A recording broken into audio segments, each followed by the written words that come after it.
أشرقت نفسي بنور من فؤادي حينما رددت يا رب العباد وانتشت روحي وصار الدمع يجري يا إلهي خذ بقلبي للرشاد أشرقت نفسي. Assalamualaikum dan salam sejahtera. Seperti yang kita semua tahu, perkahwinan adalah merupakan sunnah Rasulullah sallallahu alaihi wasallam dan digalakkan di dalam Islam serta dituntut oleh hukum syarak. Di antara tujuan kenapa Islam menggalakkan perkahwinan adalah untuk menerima zuriat dan untuk memperkembangkan keturunan manusia secara halal dan sah. Begitu juga melarang seorang isteri yang meminta diceraikan tanpa ada sebab-sebab syar'i sebagaimana hadis Rasulullah sallallahu alaihi wasallam bermaksud. Dari Sauban radhiyallahu anhu bahawa Rasulullah sallallahu alaihi wasallam bersabda, mana-mana perempuan yang meminta cerai daripada suaminya tanpa ada apa-apa keuzuran syar'i, maka haram ke atasnya bau syurga. Seperti yang kita tahu juga, penceraian adalah jalan terakhir atau langkah terakhir yang diambil oleh sebuah pasangan dalam menamatkan ikatan yang terjalin. Penceraian adalah fenomena yang boleh berlaku tanpa diduga. Ia boleh terjadi tanpa mengira beberapa lama tempoh sesebuah perkahwinan itu terjalin.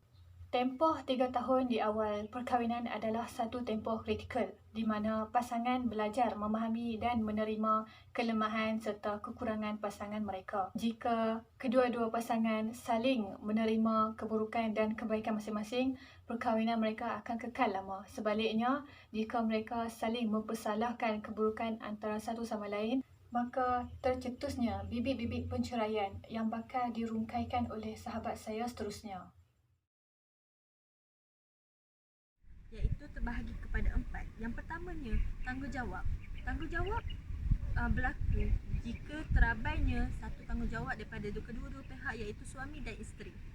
Pengabaian tanggungjawab telah menyebabkan kedua-dua belah pihak menjadi ego dan boleh menyebabkan perceraian. Dan poin yang kedua, poligami. Poligami berlaku bila isteri enggan bermadu atau berkongsi suami. Jika si suami enggan menceraikan, si isteri akan bertindak untuk menuntut cerai di mahkamah. Dan poin yang ketiga pula, kurang ilmu. Suami perlu mempunyai ilmu agama atau ilmu berkaitan perkahwinan. Ilmu sebagai asas untuk bimbing isteri dan keluarga, dan juga ilmu juga merupakan asas keharmonian keluarga. Dan yang keempat, salah faham dalam rumah tangga. Kefahaman kunci kebahagiaan. Ketidaksefahaman mengundang gaduh yang akan menjurus kepada perceraian. Itu saja. Yang pertama adalah emosi terganggu. Emosi terganggu dengan berbagai-bagai perasaan yang negatif, seperti tak tenteram jiwa, mudah marah, sedih, hilang semangat, rendah diri, cepat putus asa, kecewa dan kesepian. Gangguan emosi ini bukan sahaja akan mengganggu pasangan ini, malah individu di sekitarnya. Ia mungkin dialami oleh salah seorang dari pasangan atau kedua-duanya sekali. Sebagai contoh, jika suami berlaku curang dan mempunyai hubungan dengan perempuan lain lalu menceraikan isterinya, biasanya si isteri ini akan mengalami gangguan emosi yang lebih, sedangkan si suami mungkin akan lebih gembira dengan pasangan baru. Begitu juga sebaliknya, menjadi lebih gembira ataupun tidak dengan pasangan baru itu adalah ketentuan Allah Subhanahu Wa Taala. Oleh itu, berfikirlah dahulu sebelum bercerai. Okey, yang kedua adalah tanggungjawab bertambah, terutama bagi pasangan yang telah mempunyai anak. Anak itu akan dijaga oleh seorang dari pasangan atau mungkin juga akan dibahagi kepada suami dan isteri. apapun tanggungjawab akan bertambah kepada si suami atau isteri yang menjaga anak, terpaksa menjadi ibu dan ayah kepada anak tersebut.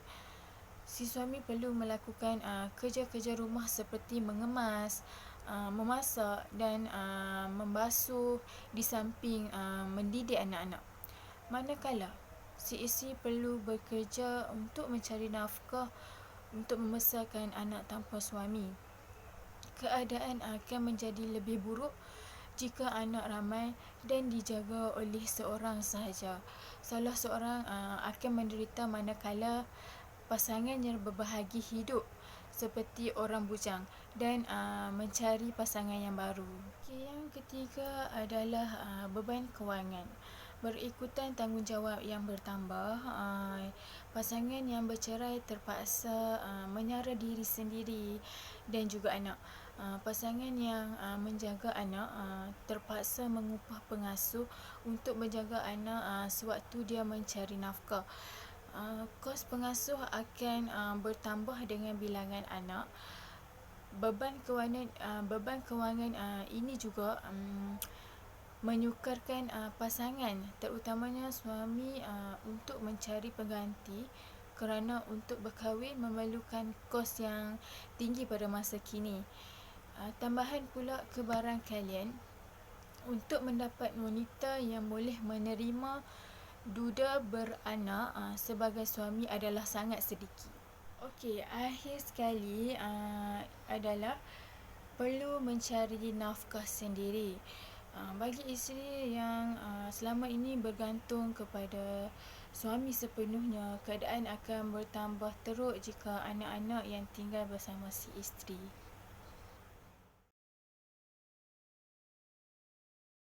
Yang terakhir adalah cara mengatasi. Banyak cara yang boleh dilakukan bagi mengatasi masalah perceraian yang berlaku di dalam rumah tangga.